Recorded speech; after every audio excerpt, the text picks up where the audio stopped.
Today's pronunciation lesson is contrasting the sounds f and v. First, I will use each sound in a word.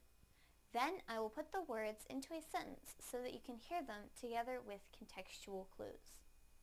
Please listen closely to the differences in the sounds. First, the f sound in the word fan.